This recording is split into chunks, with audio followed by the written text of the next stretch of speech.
Sistem peredaran darah, peran jantung, darah, dan pembuluh darah.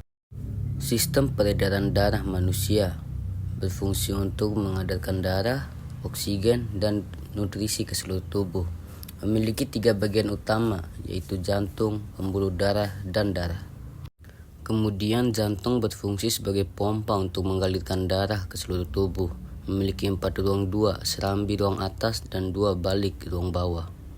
Mari kita lihat bagaimana darah mengalir melalui jantung. Yang pertama, serambi kanan menyerap darah yang membawa karbon dioksida.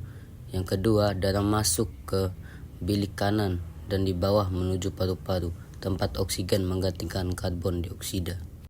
Yang ketiga, darah yang membawa oksigen dari paru-paru memasuki serambi kiri. Dan yang keempat, darah dipompa ke bilik kiri dan memulai perjalanan lagi ke seluruh tubuh.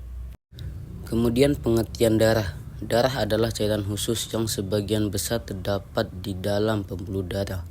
Darah memiliki 4 komponen utama, sel darah merah, sel darah putih, trombosit, dan plasma. 4 komponen utama dalam darah adalah sel darah merah membawa oksigen, nutrisi, dan partikel sisa. Sel darah putih melawan penyakit dan melindungi tubuh dari infeksi. Trombosit berkumpul di lokasi cedera dan membantu proses pembekuan.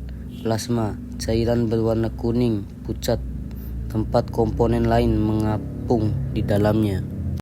Pertanyaannya adalah, manakah dari 4 komponen darah ini yang berperan mencegah dan menghentikan pendarahan saat mengalami cedera? Dan jawaban yang benar adalah trombosit. Karena fungsi utama trombosit adalah menghentikan dan mencegah pendarahan dengan membentuk gumpalan. Ketika mengalami kerusakan, pembuluh darah mengirimkan sinyal untuk menarik trombosit ke lokasi kerusakan.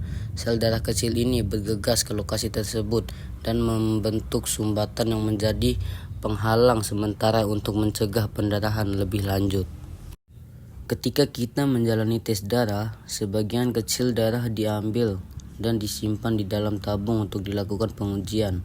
Untuk memeriksanya secara detail, darah mengalami pemisahan komponen. Salah satu metode umum adalah menggunakan perputaran dengan kecepatan tinggi di dalam mesin sentrifugal. Seperti di gambar tersebut, darah dibagi ke dalam beberapa komponennya, dan bagian terberat berada di bagian bawah. Pembuluh darah ini adalah tabung atau saluran yang membawa darah ke seluruh tubuh kita. Ada 3 jenis pembuluh darah, vena, arteri, dan kapiler. Ukuran dan strukturnya berbeda-beda. Pembuluh darah terbagi menjadi 3 jenis. Arteri.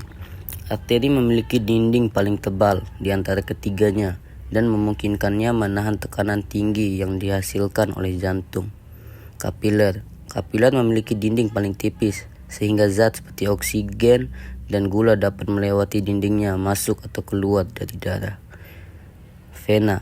Vena tidak terlalu berotot dan elastis dibandingkan dengan arteri sehingga darah dapat mengalir melaluinya dengan tekanan rendah. Memiliki katup khusus yang membantu darah mengalir satu arah.